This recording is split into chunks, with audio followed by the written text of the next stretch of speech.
এরকম অদ্ভুত স্বভাবের নাকুচু ছেলেটার সাথে তুমি আমাকে জেনে শুনে বিয়ে দিতে চাও? তুমি চাইছো কি সে তোমার বন্ধু হলে আমিও তোমার বোন? কথাটা বেশ অভিমানী সুরেই বলল তনয়া। রূপা গায়ের চাদরটা ভালো করে জড়িয়ে নিল। দোলতার বারান্দা থেকে পূব আকাশের চাঁদটা স্পষ্ট দেখা যাচ্ছে। কোমল আলোর ছোঁয়া মেখে আছে আকাশ জুড়ে। রূপা একটা ছোট্ট নিঃশ্বাস ফেলে বলল, তুই জানিস, আমি স্বরূপের জন্য তোর থেকে ভালো আর কাউকেই ভাবতে পারছি না। ও যতই না কুচা করে ভাব দেখাক না কেন, ওর মতো ভালো ছেলে তুই পুরো জীবন খুঁজলেও পাবি না। তনয়া এবার নড়ে চড়ে বলল, আহা, তাই নাকি? তোমার এই ভালো ছেলে প্রথম দিন এসে আমাকে কি জিজ্ঞাসা করেছে জানো? কি? কথাটা ভেবে যেন তনয়ার গা জ্বলে গেল। বলল, জিজ্ঞাসা করেছে আমি কোন ব্র্যান্ডের পারফিউম ইউজ করি। তো তাতে সমস্যাটা কোথায়? তনয়া দাঁত কিরমির করে বলল, পারফিউমের নাম বলার পর জিজ্ঞাসা করেছে এটা কে কিনে দিয়েছে। বয়ফ্রেন্ড? এত দামি জিনিস কিনাও বয়ফ্রেন্ডকে দিয়ে? সে তো একদিনেই ফকির হয়ে গেছে বোধহয়। রূপা হো হো করে হেসে ফেলল। হাসির এক পর্যায়ে হঠাৎ করেই যেন হোঁচট খেয়ে চুপ হয়ে গেল। মুখ অন্ধকার হয়ে গেল তার। তনিয়া জিজ্ঞেস করলো, কি হলো তোমার? কিছু না, একটা কথা মনে পড়ে গেল। বাদে, তুই রাজি হয়ে যা প্লিজ। যাতে তোমার জীবনের প্রথম ঘটকারই সাকসেসফুল হয়। না বাবা, আমি কিছুতেই হতে দিব না। তুই জানিস না স্বরূপকেই কত কষ্ট করে রাজি করিয়েছি আমরা। কষ্ট কেন? সে কি বিয়ে করতে চায় না? না, সে মেয়েদেরকে মোটেই পছন্দ করে না। তনয়া আবারও গা ঝুলে গেল। মানে কি? একটা ছেলে যে মেয়েদের দেখতে পারে না তার সাথে তুমি জোর জবরদস্তি করে কেন আমার বিয়ে দিতে চাও? তোমার সমস্যাটা কোথায়? রূপা এতক্ষণে তনয়ার মুখোমুখি বসলো। বলল, আচ্ছা, তোকে একটা ঘটনা বলি। কোন ঘটনা? স্বরূপের জীবনের ঘটনা। তনয়া হাত নেড়ে বলল। I am not interest. Rupa হেসে বলল, তোর ইন্টারেস্টের খবর জানতে চাইছি, বলছি শোন। রূপা মনে মনে ঘটনাটা গুছিয়ে নিল। তনয়ার দিকে একবার তাকালো। কি মিষ্টি মুখ মেয়েটার, দেখলে মন ভালো হয়েছে। তনয়ার সবটাই মাধুর্যে মোড়া।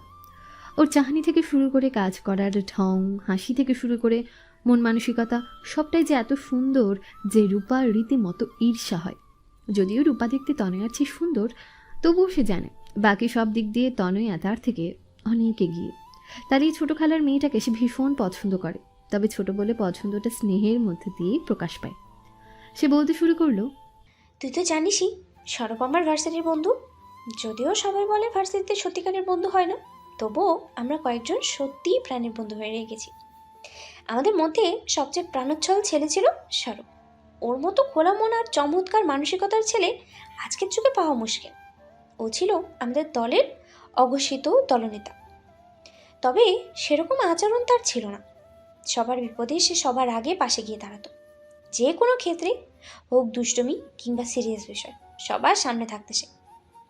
আমরা ওর ঘাড়ে দায়িত্ব চাপিয়ে দিয়ে গা হাত পা ছেড়ে বসে থাকতাম। সে দায়িত্ব নিত, সেই সাথে আমাদেরও কান ধরে উঠিয়ে ছাড়ত। ও কখনো কারোর মন খারাপ হতে দিত না, হলেও সেটা বেশিক্ষণ টিকতে দিত না। আরও এখন নিজেই চিরস্থায়ী মন খারাপের জগতে ঢুকে গেছে। আমরা হাজার চেষ্টা করেও না তাকে সেখান থেকে বের করতে পারিনি। তনয়াকে আগ্রহী হতে দেখা গেল। কি করে এমন বদলে গেলে? একটা অ্যাক্সিডেন্টের পর। এটাকে দুর্ঘটনা বলবো নাকি সৌভাগ্য জানি না, তবে ওইটাই সব কিছু বদলে দিয়েছিল। তোর ভাষায় ওই নাকুচু ছেলেটা যখন সেকেন্ড ইয়ারে উঠল তখন প্রেমে পড়ল। সাধারণ প্রেম না, একেবারে সাইক্লোনের মতো তীব্র প্রেম। পাগলের মতো ভালোবাসত সে মেয়েটাকে। মেয়েটার নাম ছিল লোপা। 1 বছরের জুনিয়র ছিল, ইংলিশ ডিপার্টমেন্ট। ওরা বলা চলে দুজন দুজনের প্রেমে পড়েছিল। তুমুল প্রেম চলছিল পুরো 4টা বছর। স্বরূপের ঢাকায় কিছুই ছিল না, বাড়ি ছিল গ্রামে। সেই ছেলে লোপার জন্য, ওর সুখ সুবিধার জন্য কষ্ট করে 4 বছর কাটিয়ে একটু একটু করে টাকা জমিয়েছিল সংসারের জন্য। পার্ট টাইম চাকরি করত অনলাইনে, সেখানে থেকে পাওয়া সব টাকা জমিয়ে রাখত।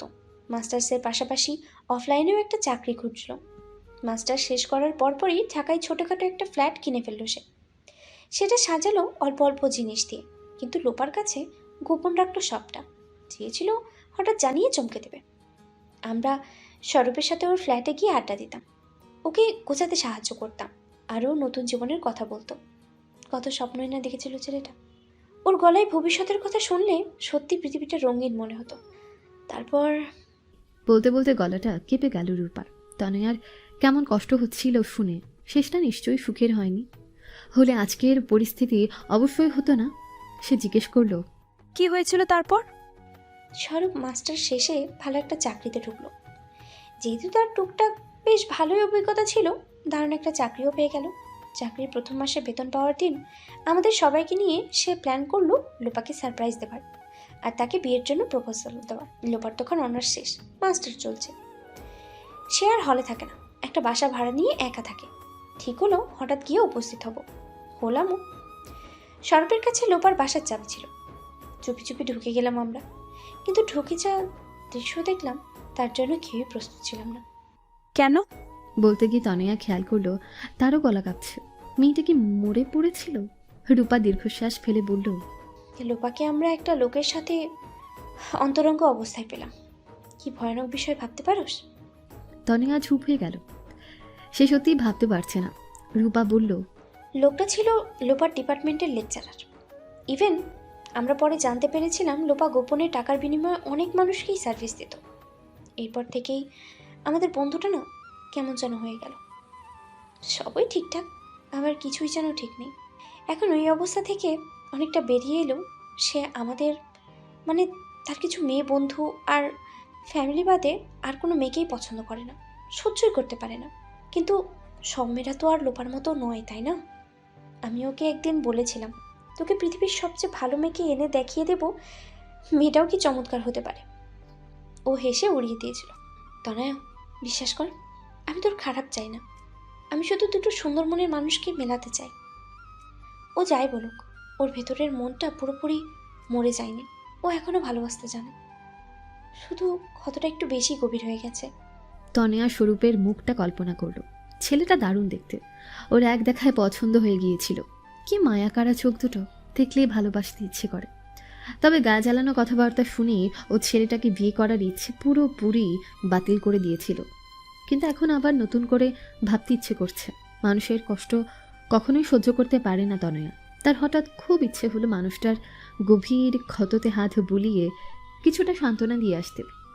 বিকেলের অসহ্য লাগা মুখটার জন্য এখন এত মায়া লাগছে কেন? সেই রূপার দিকে তাকিয়ে দেখলেও রূপা গভীর চোখে তার দিকে তাকিয়ে আছে। তনয়া তাকাতে এসে বলল, তুই ভেবে বলিস, প্রয়োজনে আবার দেখা করতে পারিস ওর সাথে।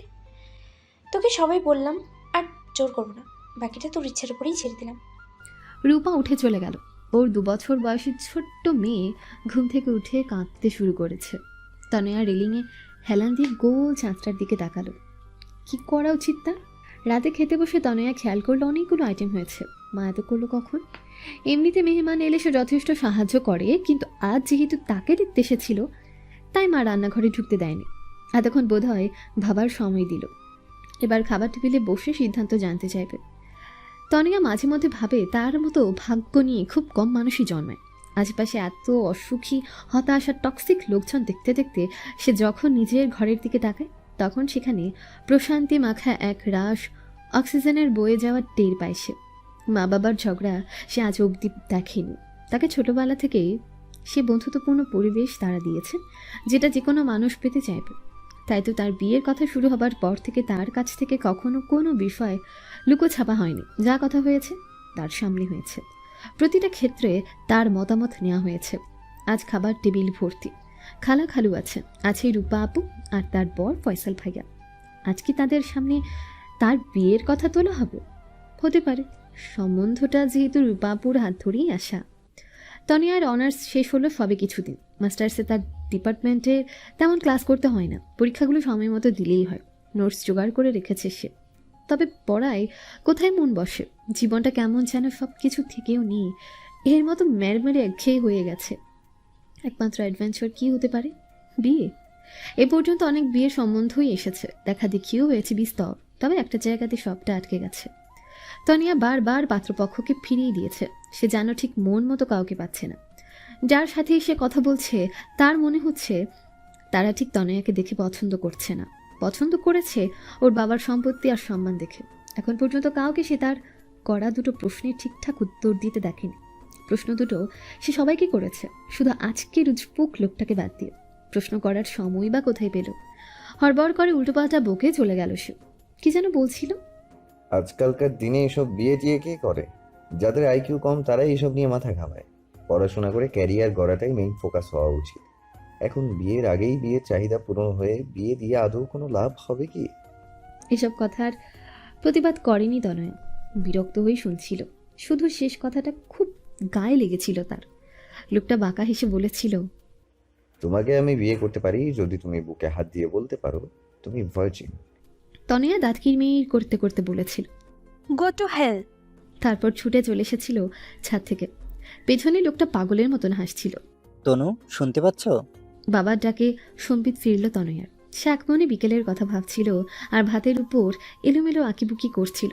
মাথা তুলে সে বলল, সরি বাবা, কিছু বলছিলে? তোমার মতামত জানতে চাইছিলাম। কেমন লাগলো স্বরূপকে? আমার তো বেশ লেগেছে, ভালো দেখতে, চমৎকার ক্যারিয়ার। কথা শুনে মনে হলো চিন্তা ভাবনাও বেশ গোছানো। তনয়া মনে মনে বলল, চাই হাতির মাথা, এমন লোককে ভালো লাগলো কি করে? মাও বাবার সাথে যোগ দিলেন। আমারও কিন্তু খুব ভালো লেগেছে। পাটিসাপটা পিঠা কি মজা করি না খেলো, নিজে থেকে আরো দুটো চেয়ে খেলো। একেবারে আদুরে ছেলে। তনয়া এবার মনে মনে বলল, মাটাও না, যাকে মন মতো খাওয়াতে পারবে সেই তার চোখে ভালো মানুষ হয়ে যাবে। এবার ফয়সাল ভাইয়া যোগ দিলেন। অনেকদিন ধরেই চিনি ওকে, ছেলেটা ভীষণ রকমের সৎ। তনয়া মনে মনে বলল, সেজন্যই জানে না মেয়েদের সাথে কিভাবে সভ্য ব্যবহার করতে হয়। রূপা কিছুই বলছিল না, চুপ করে চেয়েছিল তনয়ার দিকে। এত এত প্রশংসায় ভাষাভাষির মধ্য দিয়ে টুপ করে আমার ভালো লাগেনি বলে দেয়া যায় না। রূপার কথা শুনে খানিকক্ষণের জন্য তার মন দুর্বল হলেও ভেতরে ভেতরে সে ঠিকই জানে ছেলেটার সাথে তার বনিবনা হবে না। এমন বিয়েতে লাভ কি? সে ছোট্ট সুন্দর একটা সংসার চায়, সেখানে ভালোবাসার পাশাপাশি একে অপরের প্রতি সম্মান মিলেমিশে থাকবে। তনয়া একটা ছোট্ট নিঃশ্বাস ফেলে বলল, আমি এখনো শিওর নই আমার তোমাদের মতো এত ভালো লাগেনি। কথাটা শোনার পর কেউই আর কোনো মন্তব্য করলো না। তনয়া খেয়াল করলো বাবার মুখটা কিছুটা নিষ্প্রভ হয়ে গেল। তার হঠাৎ মনে হলো বাবাকে এক মুহূর্তের জন্য হলেও পস্তাচ্ছেন। তার কি মনে হচ্ছে মেয়েকে বেশি ছাড় দিয়ে ভুল করে ফেলেছেন? তার থেকে বরং অনেক বাবাদের মতো জোর করে সিদ্ধান্ত চাপিয়ে দিলেই ভালো করতেন। তার কেন যেন মন খারাপ হয়ে গেল। রূপা এতক্ষণে কথা বলল, আচ্ছা তনু, তুই তো এখনো শিওর হতে পারিসনি, কিন্তু নাও তো করিসনি। তুই আরও সময় নে, আমি এখনো ওদের কিছু বলবো না। মা এবার জিজ্ঞেস করলেন, ওরা কি তনুকে পছন্দ করেছে? অপছন্দ করার কোনো কারণই নেই। সেই রাতে তনয়া শুতে গেল দেরিতে। ফয়সাল ভাইয়া এলে অনেক রাত পর্যন্ত আড্ডা দেওয়া হয়। তিনি নিজে স্পেশাল কফি বানান, গান গেয়ে শোনান, আর তার ঝুলিতে আছে দেশ বিদেশ ভ্রমণের বিচিত্র সব গল্পের পসরা। তনয়ার খুব ভালো লাগে সেসব শুনতে, কিন্তু আজ সে যেন কিছুতেই মন দিতে পারল না।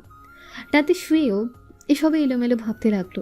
ঘুমের মাঝে স্বপ্ন দেখলেও তুলোর মতন মেঘপুঞ্জ তাকে ঘিরে ধরে আছে। সে হাত দিয়ে মেঘ সরাবার চেষ্টা করছে, কিন্তু পারছে না।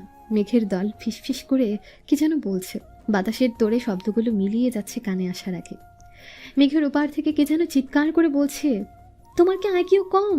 সামান্য মেঘ কেটে বেরিয়ে আসতে পারছো না? 3 দিন পর তনয়া নিউ মার্কেট গেল জামা কাপড় কিনতে। এবার শীতে তাদের প্ল্যান আছে, একবার গ্রামের দিকে যাবে।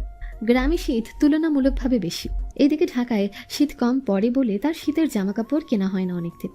ফুটপাথ থেকে একটা ডেনিম জ্যাকেট বেশ পছন্দ হয়ে গিয়েছে তার। সেটাই ঘুরিয়ে ফিরিয়ে দেখার সময় চোখ গেল একটা লোকের দিকে। ঠিক চিনল সে, সরু, গায়ে হালকা হলুদ রঙের পাঞ্জাবি, চোখে সানগ্লাস। কি দারুণ লাগছে দেখতে। দেখতে তাকিয়ে থাকতে ইচ্ছে করে। কাকে যেন ফোনে ট্রাই করেও পাচ্ছে না। তাকে অন্যমনস্ক দেখে দোকানদার জিজ্ঞেস করলো, আপা আপনি নেবেন? তনয়া চোখ ফিরিয়ে জ্যাকেটে মন দিল। ওই লোককে নিয়ে এখন মাথা ঘামাবার কোনো অর্থ হয় না। জ্যাকেটটা কেনার পর আবার সেদিকে তাকিয়ে দেখলেও স্বরূপ চলে গেছে। তনয়া আরও কিছু শপিং করলো। কয়েকটা ফ্লোরাল প্রিন্টের ওড়না পেয়ে কিনে ফেললো। একটা ঘড়ি কিনলো, 2টো লিপস্টিকও কিনে ফেললো।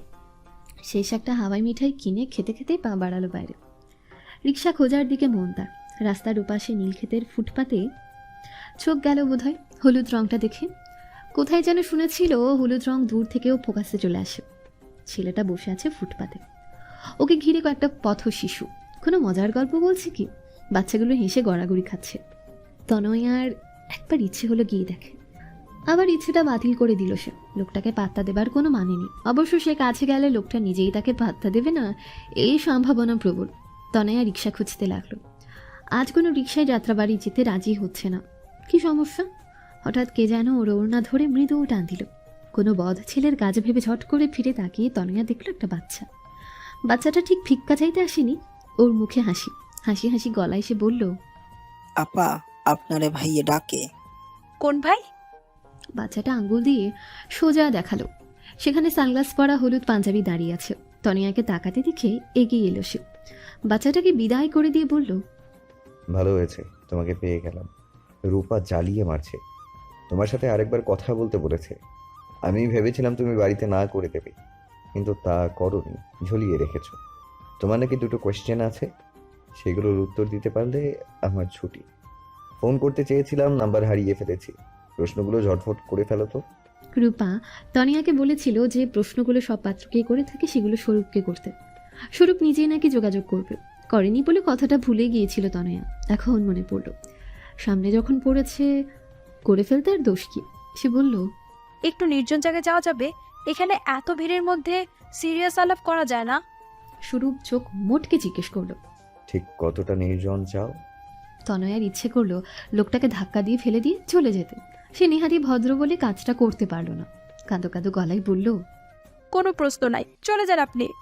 তনিয়া ঠান্ডা মেজাজের মানুষ, কিন্তু প্রচণ্ড রেগে গেলে তার মাথা এলোমেলো হয়েছে। রাগের মাথায় কি করে বসে নিজেও জানে না। সেরকমই পাগলাটে রাগ মাথায় চড়ে গেছে তার স্বরূপের কথা শুনে। সে উল্টো দিক ঘুরে কখন চলতে আরম্ভ করেছে নিজেও জানে না। কোন দিক যাচ্ছে সে খেয়াল পর্যন্ত নেই। হঠাৎ কি একটা হলো, মাথা চক্কর দিয়ে উঠল। তারপরে মনে হলো কে যেন তাকে টেনে নিয়ে যাচ্ছে কোথায়। এদিকে মাথার ভেতর প্রচণ্ড শব্দে সাইরেন বাজছে। যখন সম্বিত ফিরল, মাথা কাজ করতে শুরু করলো, তখন সে দেখল ফুটপাতের উপর বসে আছে। স্বরূপ তার হাত ধরে রেখেছে। তনিয়া তাকাতে সে জিজ্ঞেস করলো, পানি খাবে?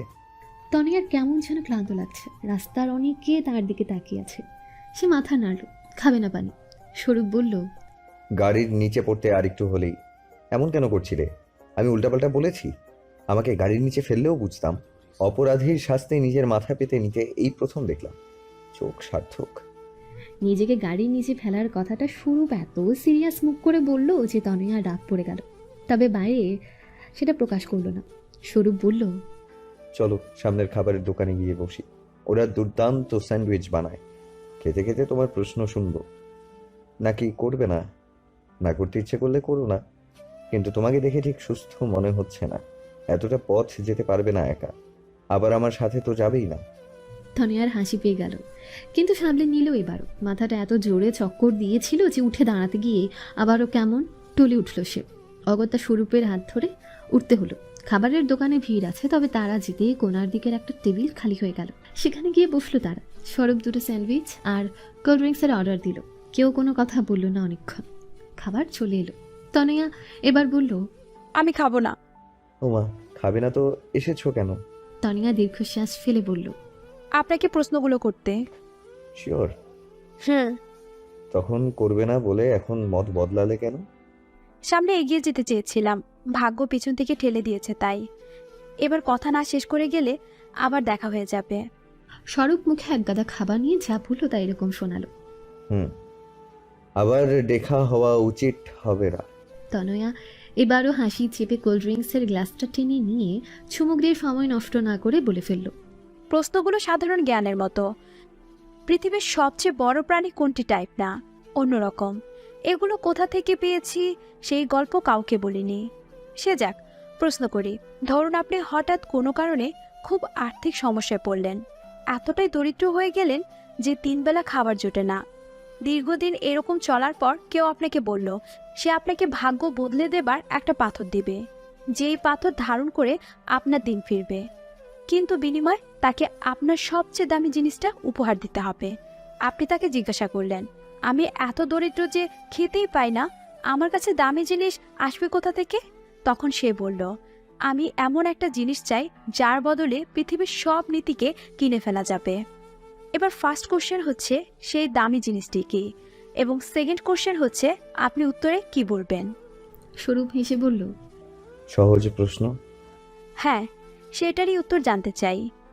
প্রথমটার উত্তর হলো সততা, কারণ সততাই সর্বোত্তম নীতি। আর দ্বিতীয় উত্তরটা হলো আমি পাথরে বিশ্বাস করি না। তনয়া খানিকটা অবাক হলো। তার প্রশ্নটা সহজ ছিল, এটা সত্যি। তবে বেশিরভাগ মানুষ উল্টোপাল্টা উত্তর দিয়েছে। প্রথমটার উত্তর অনেকে বলতে পারলেও দ্বিতীয় ক্ষেত্রে তারা বলেছে তারা প্রস্তাবটা ফিরিয়ে দেবে, কারণ তারা সৎ। তারপর ইনিয়ে বিনিয়ে নিজেদের সততার সার্টিফিকেট নিজেরাই দিয়েছে। অথচ প্রশ্নটা কুসংস্কার নিয়েছিল। আবার অনেকে প্রথমটাও বলতে পারেনি, কারণ তারা হয়তো নিজেদের দামি জিনিস বলতে চারিত্রিক দিকটা ভাবতেই পারেনি। এই প্রথম সে একটা সঠিক উত্তর পেল। তার মনে হলো এই উত্তরটা আরও অনেকেই জানতো। সে বেশ বুদ্ধিমান মানুষদেরও প্রশ্নটা করেছে, কিন্তু তারা অন্য কোনো কারণে উত্তরটা দিতে পারেনি। কী কারণ? তারা তার জন্য পারফেক্ট ছিল না, এই জন্য? ভাগ্য কি তাকে জোর করে বোঝাতে চাইছে পাগল লোকটা তার জন্য পারফেক্ট? না, তার চেয়ে বরং বলা যেতে পারে লোকটা তার চোখ খুলে দিয়েছে। এই ঠুনকো দুটো প্রশ্ন দিয়ে কাউকে বিচার করা যায় না।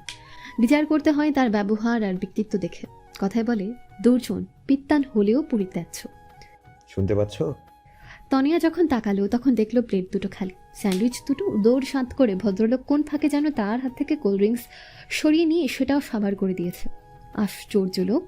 তনয়াকে তাকাতে দেখে স্বরূপ চোখ বড় করে বলল, তুমি কি এটা খেতে? আমি ভেবেছিলাম খাবে না। যাকে আমার আধ খাওয়া জিনিসে নিশ্চয়ই চুমুক দেবে না। মজার ব্যাপার কি জানো, আমার এক প্রেমিকা ছিল, সে আমার মুখ লাগানো বোতলে পানি খেত না। ভাবতাম সে খুব খুঁতখুঁতে মানুষ, তারপর তাকে এমন এমন জিনিস খেতে। তনিয়ার চোখের দিকে তাকিয়ে স্বরূপ এবারের মতন মুখ বন্ধ করে ফেলল। তারপর উঠে দাঁড়িয়ে বলল, চলো তোমাকে রিকশায় উঠিয়ে দিয়ে আসি। কোনো প্রশ্ন নেই, আমি যেতে পারবো। ছেলেটা যেন শুনতেই পেল না। তনয়ার শপিং ব্যাগগুলো নিয়ে হাঁটা ধরলো বাইরের দিকে। তনয়া পেছন পেছন গেল। তার সব কিছু কেমন যেন তেতো লাগছে। রিকশায় বসার পর স্বরূপ বলল, 1 মিনিট, একটা কথা বলবো। এই পর্যন্ত আমি যা যা বলেছি সেজন্য এক্সট্রিমলি সরি। আমি মেয়েদের পছন্দ করি না, তবে উত্ত্যক্তও করি না। তোমাকে আজে বাজে কথা বলেছি বিয়ে ভাঙার জন্য। তোমাদের বাড়ির বড়রা আমাকে বেশ পছন্দ করে ফেলেছে, তাদের সাথে তো আর উল্টাপাল্টা আচরণ করা যায় না। এদিকে আমার বাড়ির লোক আর বন্ধুরা পাগল হয়ে গেছে বিয়ে দিতে। ফাইনালি বলেছে তোমার সাথে সেটিং না হলে আর জোরাজুরি করবে না। তাই আর কোনো অপশন ছিল না, যা যা বলেছি ভুলে যাও, আর একটা ভদ্রলোক দেখে বিয়ে করে ফেলো। আশা করছি আমাদের আর দেখা হবে না। তনয়া জিজ্ঞেস করল, আপনি প্রশ্ন দুটির সঠিক উত্তর জানতে চান না? না, আমি ভুল উত্তর দিতে পেরেছি, এটা জেনেই খুশি লাগছে। বিদায়। স্বরূপ বিদায় বেলায় খুব সুন্দর করে হাসল। তনয়া ওর চোখের ভেতর দিয়ে হৃদয়ের ভেতরের আরও অনেকটা যেন দেখে নিল এক ছটকায়। পথে যেতে যেতে তনয়ার কেমন বিষাদ মাখা মন খারাপ হতে লাগলো। মানুষটা যতক্ষণ ছিল ততক্ষণে নরম শীতের চাদরের মতন যেন জড়িয়েছিল কোনো এক অনুভূতি। এখন ফাঁকা ফাঁকা লাগছে। এরকম আর কখনো কারোর জন্য হয়নি তার। কেন লাগছে এমন? বাড়ি ফিরে শপিং ব্যাগগুলো খুলতে গিয়ে দেখল একটা অতিরিক্ত ব্যাগ। ব্যাগের ভেতর 2 প্যাকেটে হাওয়াই মিঠাই। বারান্দায় বিকেলে রোদে বসে চুল শুকাতে শুকাতে হাওয়াই মিঠাই দুটো খাচ্ছিল তনয়া, 2 হাতে দুটো। তার অনেক দিনের ইচ্ছে ছিল এভাবে হাওয়াই মিঠাই খাবার। নেহাতি লোকে পাগল বলবে বলে কখনো খায়নি। এ বারান্দায় অনেকটা সময় পর্যন্ত রোদ থাকে বলে মা এখানে আচার শুকাতে দিয়েছে। আকাশ পরিষ্কার, চিকন একটা সাদা মেঘের রেখা দূর আকাশের প্রান্তে ভেসে আসে আলতোভাবে। সূর্যের আভা কমলা হয়ে আছে। ছাড়া ছাড়া চিন্তাগুলো হুটহাট আসছে যাচ্ছে মনে আলতো রেখাপাত করে। তার জীবনে প্রথম প্রেমে পড়া বলে কিছু ছিল না, তবে কিছু ঘটনা মনে না রেখে থাকা যায় না। ওই যে রাস্তার পাশের বড় কদম গাছটা, ওটার আড়ালে ছেলেটা দাঁড়িয়ে থাকতো রোজ বিকেলে। তনয়া বিরক্ত হতো, আবার কেমন মজাও লাগতো। সে জানলা দিয়ে একটু পরপর লুকিয়ে দেখতো ছেলেটা আছে নাকি চলে গেছে। মুখচোরা ছেলেটা কিছুই বলতে পারেনি তাকে, শুধু দেখে গেছে। এরপর একদিন সে হুট করে মরে গেল। মা যখন বলছিলেন অমুক ছেলেটা ছাদ থেকে লাফিয়ে পড়ে মারা গেছে, তখন কি ভীষণ অবাক হয়েছিল তনয়া। ছেলেটার মা বাবার সম্পর্ক ভালো ছিল না, রোজ বাড়িতে অশান্তি হতো। সহ্য করতে না পেরেই তনয়ার মনে হয়েছিল, আহারে, ছেলেটাকে একবার যদি জিজ্ঞেস করা হতো তুমি কেমন আছো, ইচ্ছে করলে সে জিজ্ঞেস করতে পারতো, কিন্তু কখনো ইচ্ছেটাই হয়নি। সে হয়তো একটু মমতার আশায় একটু ভালো থাকতে ওর কাছে আসতো। কিংবা ইউনিভার্সিটির পবিত্র কয়েকটা বছর একসাথে পড়াশোনার পরেও তনয়ার বিন্দুমাত্র ধারণা হয়নি ছেলেটা তাকে কতটা পছন্দ করে। বিদায় অনুষ্ঠানের দিন সে খুব আবেগ নিয়ে বলেছিল, বিশ্বাস কর তনু, ধর্ম ছাড়া পৃথিবীতে আর যে কোনো কিছু ছাড়তে হলে আমি তোর জন্য ছাড়তে পারতাম। চলে যাচ্ছি আজ, তুই খুব ভালো থাকিস। তোর জন্য পৃথিবী হয়তো আরো অনেক ভালোবাসা জমা করে রেখেছে অন্য কারো কাছে। পবিত্র চলে গেছে ইংল্যান্ড। যাওয়ার আগেই তনিয়াকে ফেসবুক থেকে ব্লক করে দিয়েছে। ভালোবাসা বোধ হয় পৃথিবীর সবচেয়ে দুর্বোধ্য বিষয়গুলোর একটা। তনু, কি কিনে এনেছিস? দেখালি না যে। মা ঢুকলেন ঘরে, ঘর থেকে বারান্দায়। ওর হাওয়া মিঠুই দুটো তখন শেষের পথে। মা হেসে বললেন, তুই কি বাচ্চা?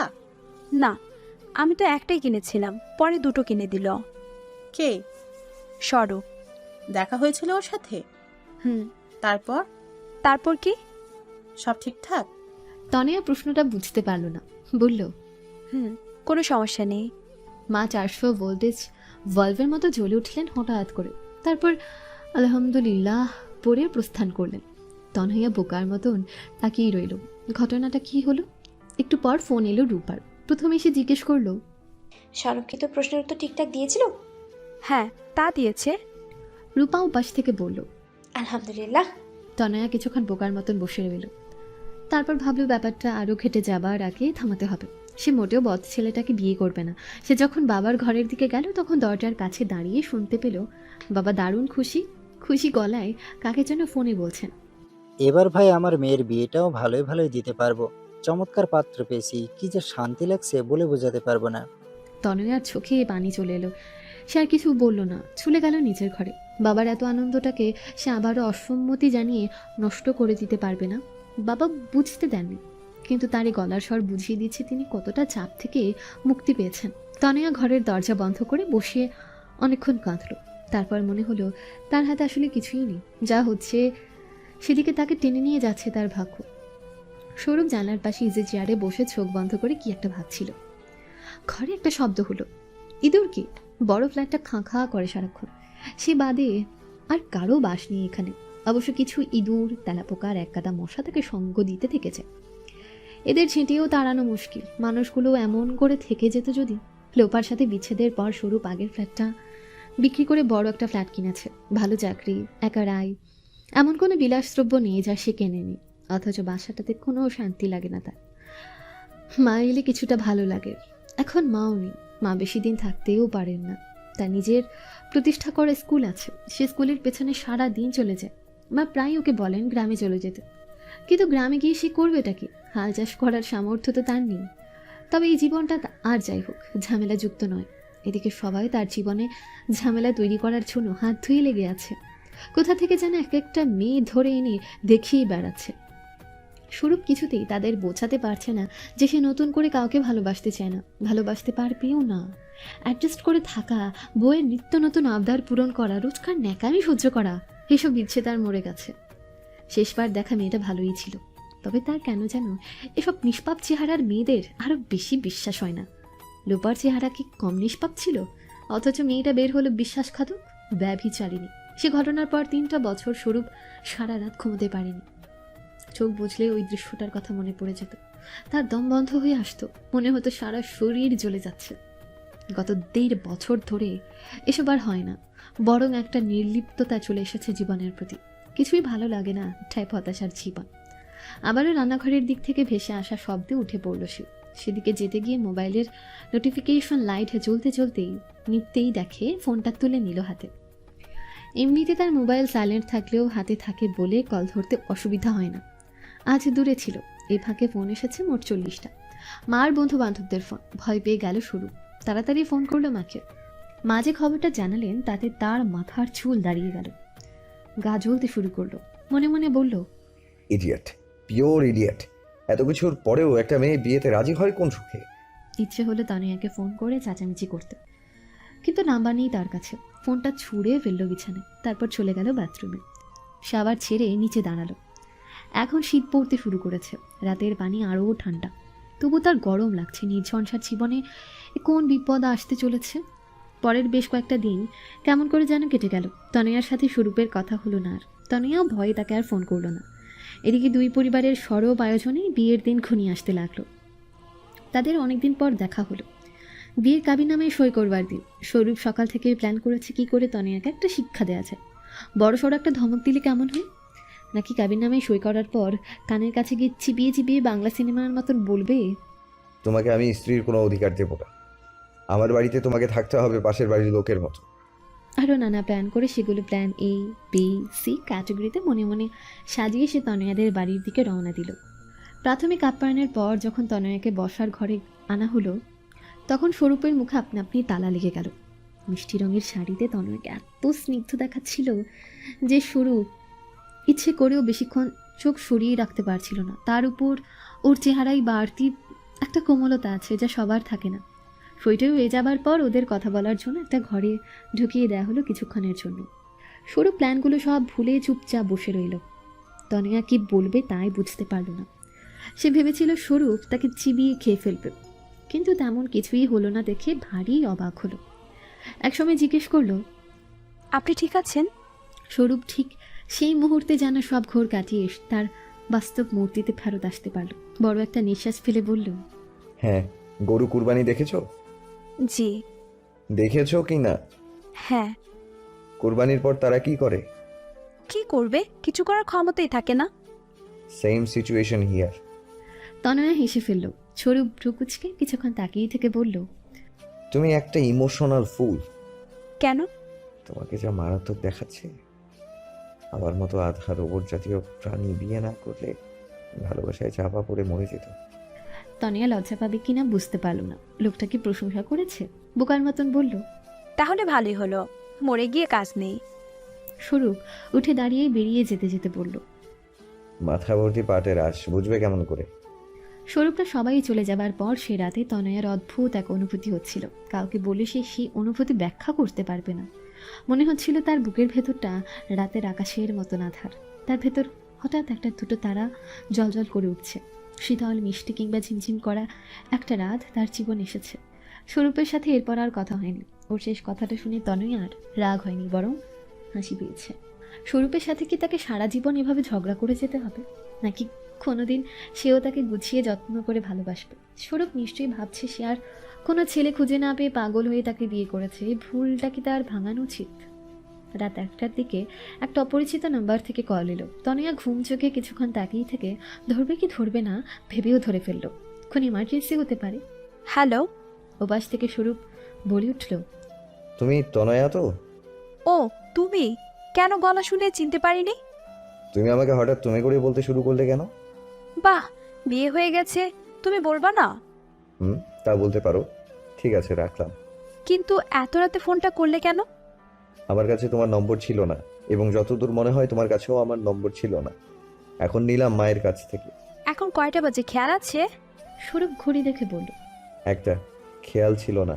ঘুমিয়ে পড়েছিলে নাকি? আমি 12টার আগে ঘুমাই। সিন্ডারেলা? কেন, আপনি কখন ঘুমান? আবার আপনি তো চলে গেলে। অভ্যাস নেই যে তুমি বলার, তাই। আপনি ঠিক আছে, বেশ একটা ডমিনেটিং ভাইব পাওয়া যায়। তুমি করে বললে মনে হয় তুমি আমাকে ঠিকঠাক সম্মান করছো না। তনয়া হেসে ফেলে বলল, ঠিকঠাক সম্মান দেওয়ার জন্য আর কি কি করতে হবে? কদিন পর তো আমার বাসায় এসে থাকবে, তখন লিস্ট করে দেব। আপনার বাসা তখন আমারও বাসা হবে। ভুল। উইমেন এম্পাওয়ারমেন্টের যুগ চলছে। এখনকার মেয়েরা হাজব্যান্ডদের সাথে সব খরচ শেয়ার করে। তুমি আগে সেরকম করবে, তারপর তোমারও সমান সমান অধিকার হবে। কি বললেন এসব? মোটেও এসব আমি বলি না, এসব নারীবাদী আপুরা বলে। আপনি নারীবাদীদের দেখতে পারেন না? আমি নারীদেরই তেমন একটা দেখতে পারি। গ্রেট। তাহলে মাস্টারতে একটা নারীকে ফোন করে কথা বলছেন কেন? আমি প্রথমেই রেখে দিতাম, তুমি কথা বাড়িয়েছো। ওকে, সব দোষ আমার, মাথা পেতে নিলাম। কিন্তু প্রশ্নটার উত্তর তো পাইনি। কোন প্রশ্ন? এখনো ঘুমাননি কেন? কারণ আমি সিন্ডারেলা না, ড্রাকুলা। রক্ত খেকো? হ্যাঁ। কাদের রক্ত খান? যারা আগে ঘুমায় তাদের। দূর। রাখছি। শেষ প্রশ্ন। আগে ভেবেছিলাম তুমি আমার জীবনের শান্তি নষ্ট করবে, এখন দেখছি ভুল ভাবছিলাম। তো এখন কি ভাবছেন? এখন মনে হচ্ছে সর্বপ্রথম নষ্ট হবে আমার কান, তোমার বকবক শুনতে শুনতে। উফ। প্রশ্নটা করবে নাকি রাখবো? আপনি কি সিরিয়াস এই ব্যাপারটাতে? কোন ব্যাপার? ওই যে বললেন খরচ সমান সমান বহন করতে হবে। সিরিয়াস। কিন্তু আমি তো এখনো কোনো চাকরিই করি না, পড়াশোনাই শেষ হয়নি। সেটা তোমার সমস্যা, সেজন্য আমার সাথে আগে কথা বলে নেওয়া উচিত ছিল। তা তো বলনি। এবার তুমি কি করবে সেটা তুমি ভেবে বের করবে। Oh okay. Bye, good night. Taniya পাল্টা কোনো অভিবাদন জানালো না। সত্যি কথা বলেছে নাকি এই লোক? ফোন রাখার পর স্বরূপ হো হো করে কিছুক্ষণ আসলো। ভয় পাওয়া না গেছে মেয়েটাকে, এত সহজে ভয় পেয়ে যাবে কে জানতো। এত শখ করে বিয়ে করেছে, এখন বুঝুক কাকে করেছে। স্বরূপের ফ্ল্যাটে আসর বসেছে বহুদিন পর, সব বন্ধুরা একত্রিত হয়েছে। শুধু সজীব বাদ, সেখানকার পড়াশোনা শেষ করেই বাড়ি জমিয়েছে ফিনল্যান্ড, এখন আরও পড়ছে, পড়েই যাচ্ছে। বাকিদের মোটামুটি গোছানো সংসার হয়েছে। স্বরূপ বাদে সবারই বিয়েটা হয়ে গিয়েছিল, এখন তারও হলো। আজ তার শুধু বন্ধুরা একত্রিত হয়েছে।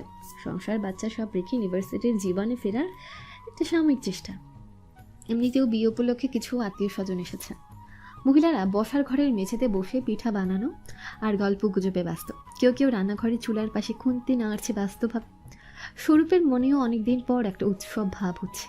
মা এলে এমনিতেও তার কাছে বাড়ি ভরা ভরা মনে হয়। আজ তো খালা, চাচি আর মামিরাও এসেছে, সবার ভীষণ আদরের স্বরূপ। সবাইকে খুশি দেখে তার ভেতরকার বিতৃষ্ণাটা কিছুটা হলেও কেটেছে। রান্নাঘর থেকে আরেক প্রস্থ চা আর মাংস পিঠা এসে হাজির হতে অঙ্কুর দুটো পিঠা নিয়ে মুখে পড়ল। খাদক বলে তার সুনাম এখনও সক্ষুণ্ণ রেখেছে, বরং পাল্লা দিয়ে ভুঁড়ি বাড়ছে। তার বউয়ের রান্নার হাতও নাকি অসাধারণ। অঙ্কুরের ধারণা তার মতো সুখী মানুষ পৃথিবীতে আর একটাও নেই, যদিও রোগী তো মধ্যে তাকে ধরে ফেলেছে করছে। মিলি পিঠায় হাত দিল না, এমনিতে মজা পেয়ে 4টা খেয়ে ফেলেছে, এর বেশি হলে ডায়েটের 12টা বেজে যাবে। তার জীবনটা ঠিক সরল নয়, স্বামীর সাথে বনিবনা নেই। লোকটা বিয়ের 3 বছরের মাথায় কেমন বদলে গেল। অফিসের সুন্দরী কলিগের সাথে দিন রাত এত কথা তার। মিলি যথেষ্ট সুন্দরী, তাও এখন নিজের দিকে আরও বেশি নজর দেয়। কেউ যেন বলতে না পারে স্বামী তার পৌড়ে দশা দেখে বিরক্ত হয়ে পিঠ টান দিয়েছে। অন্যরা খেতে খেতে গল্প করছে, কেউ নিজের সংসারের তো কেউ অতীতের। তবে আজ সবার মূল আকর্ষণ স্বরূপের দিকে। সে আজকের হিরো, বিয়ের পাত্র বলে কথা। কায়েস জিজ্ঞেস করলো, সৌরভ, হানিমুনে কোথায় যাবি? No honeymoon. মানে কি? কোথাও যাচ্ছি না আমি, বিয়েটা করেছি তাই বেশি, আবার হানিমুন। রূপা বিরক্ত গলায় বলল। তোর ইচ্ছে নাই থাকতে পারে, আমার বোনের ইচ্ছে অনিচ্ছার দাম দিবি না? স্বরূপ সরু চোখ করে বলল, তুই হচ্ছিস ভিলেন। তুই তনয়াকে কি খাইয়ে রাজি করিয়েছিস সত্যি করে বলতো? কিছুই না। স্বরূপ ছাড়বার পাত্র না, সেবার ভালো করে কথা ধরল। তুই কোনোভাবে ওকে আমার অতীতের কথা বলিসনি তো? রূপা আমতা আমতা করে বলল, না না, তা কেন বলবো? সত্যি করে বল। সত্যি? স্বরূপ মোটেও বিশ্বাস করল না, বলল, মেয়েটা কি তাহলে আমাকে সিম্প্যাথি দেখাতে বিয়ে করলো? কথাটা এতদিন মাথায় আসেনি। তোকে দেখে মনে পড়লো, যদি ভিলেনগিরি করে থাকিস তোর বোনের খবর আছে। রূপা একটু মন খারাপের সুরে বলল, স্বরূপ, আমি অনেক ভরসা করে ওকে তোর জন্য সিলেক্ট করেছি। ওর মতো ভালো মেয়ে লাখে একটাও হয় না। তুই যদি ওকে কষ্ট দিস তাহলে আমি সারা জীবনের জন্য ওর কাছে ছোট হয়ে যাবো রে। স্বরূপ দীর্ঘশ্বাস ফেলে বলল, আমি কেন কষ্ট দিতে যাব? তোর দোষ। তোর উচিত ছিল তোর 1 in a million বোনকে সুযোগ্য পাত্র দেখে বিয়ে দেয়া। কঙ্কা 2 হাত তুলে বলল, গাইস, বিয়ে হয়ে গেছে, এখন এই ফালতু বকে কোনো লাভ নাই। স্বরূপ পাস্ট ভুলে যাওয়াটাই বুদ্ধিমানের কাজ। তুই সামনে এগিয়ে যেতে না পারলে কেমন মানুষ বল? পাস্টের কথা আসছে না, আমার কাউকে বিশ্বাস করার ক্ষমতা নষ্ট হয়ে গেছে। রূপা বলল, তোর কিছু করতে হবে না, তুই শুধু ওকে কষ্ট দিস না। ওকে প্রমিস? স্বরূপ ভেবে রেখেছিল আজ রাতে সবাই চলে গেলে মাঝরাতে ফোন করে তনয়াকে আরেকটু ভরকে দেবে, কিন্তু সিদ্ধান্তটা বাতিল করতে হলো। বলল, প্রমিস। থ্যাঙ্কস দোস্ত। তোরা আমাকে বন্ধু বলিস কেন আল্লাহ জানে, তোরা হলি এক এক পিস শত্রু। সবাই হেসে উঠল। চায়ে চুমুক দিয়ে আড্ডা চলতে লাগলো অন্য বিষয়, কিন্তু বেশিক্ষণ আর চলল না। বাড়ি থেকে সবারই কম বেশি ফোন চলে এলো, বিশেষ করে মেয়েদের দ্রুত বাড়ি যাবার তারা। বাচ্চারই খেসেছে তারা। সবাই এক এক করে বিদায় নেবার পর শুধু মিলি রয়ে গেল। তার তারা নেই, তাকে কেউ কল করে বলেনি এখনো কেন আসছো না, তবু বাড়ি ফিরতেই হয়। সে উঠল ধীরে সুস্থে। স্বরূপ মিলির বিষয়টা জানা। সে বলল, চল তোকে এগিয়ে দিয়ে আসি। মিলি রাজি হলো। রিক্সা পেতে কিছু দূর হাঁটতে হয়। ব্যস্ত শহরেও শীতের রাতটা থমথমে হয়ে গেছে। স্বরূপ বলল, সাফাত ভাই এখনো ঠিক হয়নি? না, আমি আর কিছু বলি না এখন, যা করছে করুক। তুই ওর সাথে এখনো আছিস কেন? খারাপ লাগে না? চাইলেই সম্পর্ক ভাঙা যায় না স্বরূপ, কেন যায় না? তোর বাবা মা যথেষ্ট সাপোর্টিভ। তাতে কি, বাবার 2 বার হার্ট অ্যাটাক হয়েছে। আমি সাফাতকে ডিভোর্স দেবার শোনা মাত্র তার হার্ট তরে বন্ধ হয়ে যাবে। মায়েরও হাই প্রেশার। একবার ঝগড়া করে বাড়ি চলে যাওয়ার পর আমি না ফেরা পর্যন্ত তার প্রেশার নর্মাল হয়নি। তুই বল আমি কি করতে পারি? কিন্তু আছিস কেমন করে? এভাবে থাকা যায়? জীবনটাই অ্যাডজাস্টমেন্টের। এখন তো মনের কষ্টের সাথে লড়াই করে থাকছি। ডিভোর্স হলে পুরো সমাজের সাথে লড়তে হবে। স্বরূপ হঠাৎ অপ্রাসঙ্গিকভাবে ধরা গলায় বলল, আচ্ছা মিলি, তুই যখন প্রথমবার ব্যাপারটা ধরতে পারলি তখন তোর কেমন লেগেছিল? মিলি কিছুক্ষণ চুপ করে রইল, তারপর স্বরূপের হাত ধরে বলল, সেটা বিষয় না, আসল বিষয় কি জানিস? আমার সাথে যাই হোক, আমার ভেতরকার বিশ্বাস কিন্তু নষ্ট হয়ে যায়নি। আমি এখনো বিশ্বাস করি পৃথিবীতে বিশ্বাসযোগ্য পুরুষ মানুষ আছে। তার উদাহরণ আমার বাবা, ভাই, তোরা। তেমনি তোরও এটা মেনে নেওয়া উচিত যে পৃথিবীতে বিশ্বাসযোগ্য নারীও আছে। তোর মাও নারী, মাকে এত ভালোবাসিস, তবু নারী জাতির প্রতি এত বিদ্বেষ কেমন করে ধরে রেখেছিস বলতো? স্বরূপ কিছু বলল না। একটা খালি রিক্সা দেখতে পেয়ে ডাক দিল। মিলি চলে গেল। স্বরূপ আস্তে আস্তে ফিরতি পথ ধরল, মোবাইল পকেটে। অথচ স্বরূপ শুনতে পেল তৃতীয় কলটা। এর আগে কোথায় যেন হারিয়ে গিয়েছিল। তনিয়া ফোন করেছে। কেমন আছেন? ভালো, তুমি? আমিও ভালো। কি করছেন? হাঁটছি কোথায়? রাস্তায়। এই শীতের রাতে কেন? ইচ্ছে বলে। ঠান্ডা লাগবে তো, বাসে চলে যান। ফোন করেছো কেন? কথা বলতে। বলা শেষ? না, বাড়িতে কি চলছে? মা কি করছেন? জানি না তনয়া, রাখছি। খুব খারাপ লাগে আমার সাথে কথা বলতে। না, এখন ইচ্ছে করছে না। স্বরূপ ফোন রেখে দিল। তনিয়ার মনটা খারাপ হয়ে গেল। একটু কথা বললে কি হতো? কাবিন হবার পর থেকে তার স্বরূপের জন্য একগাদা মায়া জন্মে গেছে। সারাক্ষণ তার সাথে কথা বলতে ইচ্ছে করে, তার কাছাকাছি থাকতে ইচ্ছে করে। অথচ দেখা তো দূরে থাক, স্বরূপ ঠিক মতো কথাও বলে না। যাকে আর মাত্র 2 দিন, তারপরে সে শ্বশুর বাড়ির দিকে রওনা হবে। ভাবনাটা মনে আসতেই ভেতরে ভেতরে লজ্জা পেয়ে যায় সে।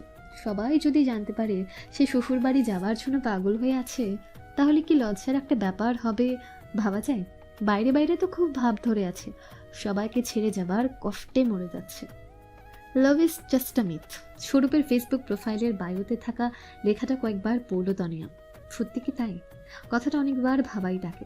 কেন লিখেছে তা তনিয়ার জানা, কিন্তু কথাটা কি স্বরূপ মন থেকে বিশ্বাস করে? তনিয়া দেখেছে স্বরূপ নিজের মাকে প্রাণের চেয়েও বেশি ভালোবাসে। সেটাও কি মিথ? জিজ্ঞেস করতেও ইচ্ছা হলেও করল না। বরং আইডিটা ঘুরে আসা যাক। অনেক পোস্ট শেয়ার করে স্বরূপ, বেশিরভাগ দেশের রাজনীতি, অর্থনীতি সম্পর্কিত। তনিয়া মিনিট 2 ঘুরে বিরক্ত হয়ে আবার উপরে চলে গেল। ফেসবুক ছবি জমা করে রাখা একটা ফাইল, সেখান থেকে প্রোফাইলের ছবিগুলো দেখলেও অনেকটা সময় নেই। একটা বিষয় খুব লক্ষ্য করার মতো, স্বরূপের একসময় ছবিগুলো যেরকম হাসি খুশি আর উৎফুল্ল ছিল, সেটা আর এখন নেই। বরং অনেকদিন সে প্রোফাইলের কালো পর্দা ঝুলিয়ে রেখেছিল।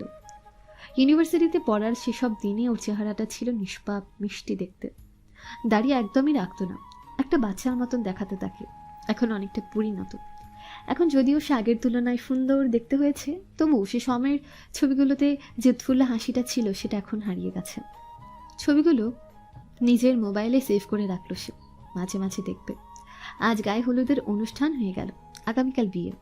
একসাথে গায়ে হলুদ হয়েছে। পাশে বসে স্বরূপ মোবাইল ঘাটছিল, সে ফাঁকে শাড়ির নামটা দেখে নিয়েছে। অবশ্য রূপা আপুর কাছে চাইলে হতো, কিন্তু এখন স্বরূপের বিষয়ে মুখ খুললেই যে কেউ বলে বসছে সে বিয়ের আগেই স্বামী পাগল হয়ে গেছে। আশ্চর্য। বিয়ের পরদিন তাদের যেতে হবে স্বরূপদের গ্রামে। গ্রামে নাকি তাদের অসংখ্য আত্মীয় স্বজন। ওখানে একটা অনুষ্ঠান না করলে নয়, হাজার হোক। গ্রামের একমাত্র স্কুলের হেড টিচার হচ্ছেন ওর শাশুড়ি, তাই বিয়ের পরদিনই গ্রামে চলে যাবে তারা। ওখানে একটা অনুষ্ঠান সেরে কদিন থেকে ফিরবে। তনিয়ার এতক্ষণ পুরো বিষয়টা খুব আকর্ষণীয় লাগছিল, কিন্তু এখন খানিকটা ভয় লাগতে শুরু করলো। আচ্ছা, সে বাবা মাকে ছেড়ে কেমন করে যাবে? বাবা মা থাকবেন কেমন করে? চলে যাবার বিষয়টা মাথায় থাকলেও এতক্ষণ উপলব্ধিতে আসেনি। হঠাৎ কেমন একটা দুঃখ বোধ ছুঁয়ে গেল তাকে। তনয়া উঠে গিয়ে বাবা মায়ের ঘরে উকি দিল। মা নেই, বাথরুমে ঢুকেছেন হয়তো। বাবা উদাস চোখে জানলা দিয়ে বাইরে তাকিয়ে। তনিয়া পায়ে পায়ে এগিয়ে গিয়ে বাবাকে জড়িয়ে ধরল। বাবা ওর মাথায় হাত বুলিয়ে দিতে দিতে বললেন, আরে তোর কি হলো আবার? বাবার গলাটা বুঝে আসায় তনয়া বুঝতে পারল তার চোখে পানি চলে এসেছে। মা বের হয়ে বললেন, আমাকে ভুলে গেছো নাকি তোমরা?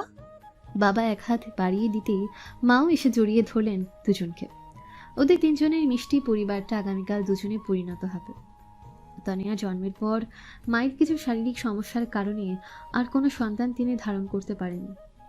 তনিয়া সারা জীবন লোকের কাছে শুনে এসেছে, আহারে একটা ছেলে হলো না, মেয়ে তো পর হয়ে যাবে। তনিয়ার তখন খুব রাগ হতো। আজ ওর নিজেরই মনে হলো মা বাবার একটা ছেলে হলে বেশ হতো। স্বরূপ মায়ের কোলে মাথা রেখে শুয়েছিল। মা হঠাৎ বললেন, তুইও তো কাল থেকে পর হয়ে যাবি। স্বরূপ হেসে বলল, কেন, আমি কি মেয়ে নাকি? বিয়ের পর ছেলেরাও পর হয়। তাই নাকি? জানতাম না তো। কেমন করে? এই যেমন এখন তুই আমার কাছে বসে আছিস, আমাকে ফোন করে ঘন্টা ধরে কথা বলিস, বাড়ি ফিরে আমার খোঁজ করিস সবার আগে। বিয়ের পর করবি, বিয়ের পর আগে থাকবে বউ, তারপর মা। স্বরূপ উঠে বসে বলল, মা তাহলে বিয়েটা ক্যান্সেল করে দিই বলো, আমারও ভালো তোমারও। মা স্বরূপের কান টেনে বললেন, ওই কপালপুরি তোকে কেন বিয়ে করতে রাজি হলো কে জানে, পাজি কোথাকার। ওর কথা বাদ দাও, তোমার কি হিংসে হচ্ছে? মা হেসে বললেন, হিংসে না রে বাবা, হিংসে না, সত্যিটা বললাম। বউ শাশুড়ির যুদ্ধ তো যুগ যুগ ধরে চলে আসছে, এর পেছনে কিন্তু এদের কারোর দোষ থাকে না, দোষ হয় সময়ের। বউ বিয়ে করে এসে স্বামীর অধিকার পেতে চায়, আর মা তার জায়গা ছাড়তে চায় না, এটাই বলেছি। হিংসে করব কেন? এত লক্ষ্মীমন্ত মেয়েটা আমার ভারী ভালো লেগেছে, দেখিস তোকেও মানুষ করে ছাড়বে। তার মানে কি আমি অমানুষ? তা খানিকটা আছিস। মা, মা স্বরূপের নাক টিপে দিয়ে বললেন, আমার ছেলে পৃথিবীর সেরা ছেলে। হয়েছে। অফিসের জুনিয়ররা যথেষ্ট তেল দেয়, তাদের দলে সামিল হবার প্রয়োজন নেই। মা গালে হাত দিয়ে বললেন, প্রশংসা করলেও দোষ, খারাপ বললেও দোষ, যাই কোথায় বলতো? মা, তুমি একটা ড্রামা কুইন। সে আবার কি? বুঝতে হবে না, আমার চুল টেনে দাও তো। স্বরূপ মায়ের কোলে মাথা রাখতে মায়ের ফোন বাজল। তনিয়া ফোন করেছে। ফোন ধরে মা গল্প করতে শুরু করলেন। সে গল্প আর ফুরায় না। বেশ কিছুক্ষণ অপেক্ষা করে স্বরূপ উঠে গিয়ে বলল, তোমার ছেলে টেলে পর হয়নি, আমার মা পর হতে যাচ্ছে। মা হাসলেন। কথাটা শুনে উপাস থেকে তনিয়াও হাসল। স্বরূপের এই অভিমানী গলা তার চেনা না। তনিয়ার বান্ধবী লুনার বিয়ে হয়েছে প্রায় 2 বছর আগে, প্রেমের বিয়ে। তবুও সে এখনো বলে, জানিস প্রতিনিয়ত ওর এমন এমন নতুন বৈশিষ্ট্য বের হচ্ছে না, মনে হয় একটা মানুষকে পুরোপুরি চিনতে সারা জীবন লেগে যায়। তনিয়ার রাতে ঘুম হলো না। অনেক রাত পর্যন্ত সে জেগে জেগে জানলা দিয়ে বাইরে তাকিয়ে রইল। রাতের আকাশে কোটি তারা জেগে বসে আছে তারই মতন। আগামীকাল রাতটা কেমন হবে? খুব সুন্দর কিংবা খুব কষ্টকর? সে আনমনে স্বরূপকে ফোন করে বসল। স্বরূপ সাথে সাথেই ফোনটা তুলে বলল, হাই এক্স সিন্ড্রেলা। মানে কি? আগে তুমি তাড়াতাড়ি ঘুমাতে, তাই সিন্ড্রেলা ছিলে, এখন দেরিতে ঘুমিয়ে এক্স হয়ে গেছো। তনিয়া হাসল। ফোন করেছো কেন? এমনি। প্রেম করতে? হ্যাঁ, করবেন। কিভাবে করতে হয়? আমার কোনো এক্সপিরিয়েন্স নেই। সত্যি? সত্যি। এদিকে আমার এক্সপেরিয়েন্স জঘন্য। তাহলে আর প্রয়োজন নেই সে কথার। স্বরূপ কিছুক্ষণ চুপ করে থেকে বলল, তুমি ভুল করলে তনয়া, কি ভুল? একসময় বুঝতে পারবে, তখন প্লিজ আমাকে দোষ দেবেন। আপনি ভয় পাইয়ে দিচ্ছেন। সেই চেষ্টা কম করিনি, তবে তেমন লাভ হয়নি। তাহলে আর তার দরকার নেই। তুমি একসময় বুঝবে, তখন পস্তাবে। আমি কখনোই পস্তাবো না। আমার কোনো সিদ্ধান্ত আজ পর্যন্ত ভুল হয়নি। কোনোদিনও হবে না এমন কোনো গ্যারেন্টি কার্ড পেয়েছো নাকি? আপনি কি আমাকে চ্যালেঞ্জ করছেন? করছি, চলো একটা বাজি ধরি। বিয়ে নিয়ে বাজি? সেরকম না, তুমি ঠিক 2 বছর পর তোমার বিয়ে করার সিদ্ধান্তের জন্য আফসোস করবে। যদি করো তাহলে আমি বাজিতে জিতবো, আর যদি না করো তবে তুমি জিতবে। তনিয়া ভয়ার্ত গলায় বলল, বাজি জেতার জন্য আপনি কি কি করবেন? কিছু না, তোমার বোনকে আমি কথা দিয়েছি, তোমার সাথে উল্টাপাল্টা কিছু করবো না, কথাটা রাখবো। আমি যেমন তেমনই থাকবো, দেখা যাক তুমি কি করো। ঠিক আছে, দেখা যাবে। তনিয়ার কেন যেন মনে হচ্ছিল বিয়েতে কোনো না কোনো ঝামেলা বাঁধবে। সে সকাল থেকে চিন্তা মাথায় করে বসেছিল, কিন্তু বিয়েটা সুন্দরভাবেই কেটে গেল। এমনকি বিয়ের ভিডিও, খাওয়া দাওয়া থেকে শুরু করে বিদায় পর্যন্ত এত সুন্দরভাবে হলো যে গাড়িতে উঠে তনয়া নিজের হাতে একটা চিমটি কেটে নিশ্চিত হলো সবটা সত্যি ছিল। কিন্তু ভয় কমল না। রাত এখনো বাকি। আশ্চর্য বিষয় হচ্ছে আজকে রাত বছরের সবচেয়ে দীর্ঘ রাত। অবশ্য তার আনন্দও হচ্ছে। প্রচুর ঘোরাঘুরি হবে বলেই মনে হচ্ছে। আগামীকাল গ্রামের বাড়ি, তারপর সেখান থেকে এসে দার্জিলিং। ওদের কোনো প্ল্যান ছিল না বিয়ের পর মধুচন্দ্রিমায় যাবার, কিন্তু দেখা গেল স্বরূপের বন্ধুরা মিলে চমৎকার একটা ট্যুর প্ল্যান করে উপহার দিয়েছে তাদের। প্লেনের টিকিট কেটে শুরু করে হোটেল থাকা পর্যন্ত সব বন্দোবস্ত করে রেখেছে। এবার শুধু নির্ধারিত দিনে যাত্রা করা। তনিয়ার পাহাড় ভীষণ পছন্দ। স্বরূপের কি পছন্দ? বাসর ঘর অচেনা কোনো বিদেশি ফুল দিয়ে চমৎকার করে সাজানো। শুনেছে স্বরূপের বান্ধবী মিলি ডিজাইনার, তারই ডেকোরেট করাই এই বাসর ঘর। ঘরে মৃদু একটা আলো জ্বলছে, তাদের জন্য বাসরের আবেদন আরও বেড়েছে। কয়েকটা আর্টিফিশিয়াল মোমবাতি জ্বলছে, খোলা জানলা দিয়ে আসছে মৃদু শীতের বাতাস। সবকিছুর মধ্যে তনয়ার ঘুম ঘুম পাচ্ছে। স্বরূপ কোথায় রয়ে গেছে? কেন আসছে না? আজ কি সে আসবেই না? এ কেমন কথা? তনয়া ঝিমিয়ে পড়ে যাচ্ছিল, এমন সময় স্বরূপ ঢুকল। তার গলায় এখনো বিশাল ফুলের মালাটা ঝুলছে। এখনো খুলিনি কেন? আজব তো। স্বরূপ ঢুকেই বাতি জ্বালালো, বলল, এই অন্ধকারে বসে আছো কেন? তীব্র আলো চোখে এসে পড়ায় চোখ ঢাকলো তনয়া। বলল, মৃদু আলোটা সুন্দর ছিল তো। এভাবে ঘুমাবে এই শাড়ি গয়নাগাটি আর মেকআপ নিয়ে? তা কেন? তাহলে খোলনি কেন এসব? আপনার জন্যই তো সাজলাম, আপনি ভালো করে দেখেননি পর্যন্ত। স্বরূপ হেসে বলল, আমি ভাবতাম বিয়ের কনেরা সাজে ছবি তোলার জন্য, বরকে দেখানোর জন্য সাজে, এমনটা প্রথমবার শুনলাম। দুটোই ইম্পর্টেন্ট। আচ্ছা, তাহলে একটু ভালো করে দেখা যাক। স্বরূপ হঠাৎ খুব কাছ থেকে চলে আসায় তনয়া একটু যেন জড়সড় হয়ে গেল। অদ্ভুত তো, মনে মনে চাইছিল মানুষটা কাছে আসুক। স্বরূপ কিছুক্ষণ তার দিকে তাকিয়ে রইল। তনয়াকে ভীষণ সুন্দর লাগছে, তার বলার অপেক্ষা রাখে না। স্বরূপ মুগ্ধ হলো, মুখে ছোট্ট করে বলল, দেখলাম। তারপর উঠে চলে গেল বারান্দায়। যাওয়ার আগে গলা থেকে মালাটা খুলে রেখে গেল। তনয়া বেশ কিছুক্ষণ বসে রইল, কিন্তু স্বরূপের খবর নেই। সে উঠে বারান্দায় উঠিয়ে দিল। বারান্দায় একটা ইজি চেয়ার, তাতে হেলান দিয়ে বসে জনাব সিগারেট টানছেন। কাছে গিয়ে তনয়া জিজ্ঞেস করলো, এটা কি ছিল? আপনি আমাকে রেখে চলে এলেন? কি করতাম? দেবী পূজা? তুমি কি চাচ্ছ বুঝতে পারছি, কিন্তু আজও সব পারবো না। আমি অনেক টায়ার্ড। তনয়ার ভীষণ রাগ হলো। সে বলল, টায়ার্ড হলে গিয়ে শুয়ে পড়ুন। এখানে কি করছেন? আমার রাতে ঘুম আসে না, ঘরটা ফুলের জঙ্গল বানিয়ে রেখেছে। তুমি জঙ্গলে ঘুমাতে পারো, আমি এখানেই থাকবো। ফুল পরিষ্কার করে দিচ্ছি, চলুন। তার কোনো প্রয়োজন নেই, আমি এখানেই ভালো আছি। আপনার শীত করছে না? না তো। তনয়া আর কথা খুঁজে পেল না। এই লোকটাকে কি করে সাহায্য করা যায়? হঠাৎ একটা বুদ্ধি মাথায় খেলে গেল তার।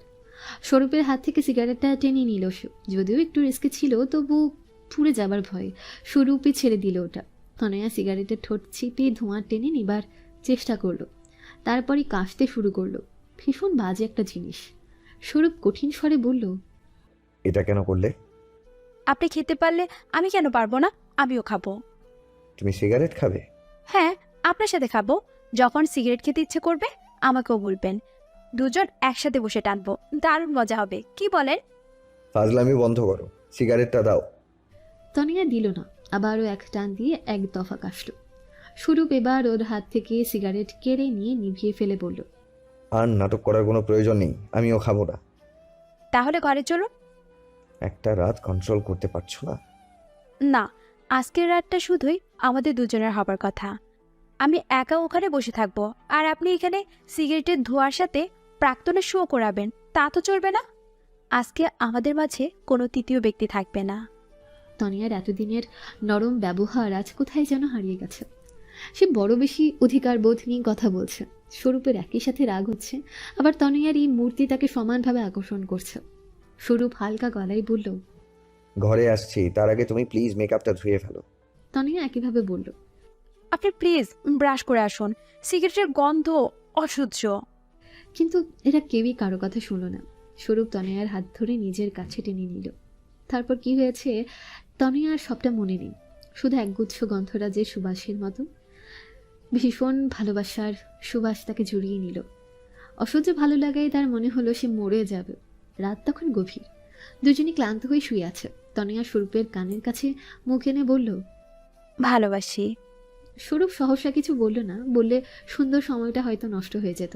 সে মনে মনে বলল, লাভ ইজ জাস্ট আ মিথ। সকালটা ভীষণ অন্যরকম। কারো শরীরের উষ্ণতায় জেগে ওঠা, আলতো করে তাকে ছুঁয়ে দেয়া, ঘুম জড়ানো চোখ খুলে প্রথমবার তাকে দেখা তনয়ার ভারী ভালো লাগলো। মিষ্টি ভালো লাগায় তাকে ছুঁয়ে রইল অনেকটা সময়। স্বরূপ ঘুমাচ্ছে। ঘুমের মধ্যে তাকে অগোছালো সুন্দর লাগছে। তনয়া অনেকক্ষণ এভাবেই সুখের একটা আবেশের মধ্যে শুয়ে রইল। তারপর স্বরূপের গালে একটা হাত রাখলো। ওর স্পর্শে চোখ মেলে তাকালো স্বরূপ। প্রথমটায় বুঝতে পারলো না কি হচ্ছে। তারপর উঠে বসে বলল, আরে মনেই ছিল না বিয়ে হয়ে গেছে। ঘুমের মধ্যেও মনে থাকবে? স্বরূপ কিছু বলল না, উঠে বাথরুমে ঢুকে গেল। তনয়া উঠল। গতকাল মেকআপ তোলা, শাড়ি বদল কিছু হয়নি। সে শুয়েছিল ওড়না জড়িয়ে। স্বরূপ বের হলে সে গোসল করতে চলে গেল। অনেকটা সময় নিয়ে সুন্দর করে গোসল করলো। গত রাতে ভালোবাসার স্পর্শ এখনো শরীর মনে জীবন্ত। ধোঁয়া উঠে বাথরুমে বসে তনয়ার সব কিছু স্বপ্নের মতন মনে হতে লাগলো। শাড়ি পরবে সে, কিন্তু বাথরুমে কেমন করে শাড়ি পরা সম্ভব? কোনো রকম শাড়িটা জড়িয়ে বেরিয়ে এলো। বিশাল ড্রেসিং টেবিল এই ঘরে, সেটার সামনে দাঁড়িয়ে শাড়ি পরতে শুরু করলো। স্বরূপ মোবাইলে ব্যস্ত। এদিকে খেয়াল নেই, তনয়া শাড়ি পরতে অভ্যস্ত নয়। বারবার পেঁচিয়ে যাচ্ছে, উল্টাপাল্টা হচ্ছে, সামলাতে পারছে না এত বড় শাড়িটা। বিরক্ত হয়ে গেল তারা। আয়নার ভেতর দিয়ে হঠাৎ চোখ পড়ল স্বরূপের দিকে। সে তাকিয়ে আছে হাঁ করে।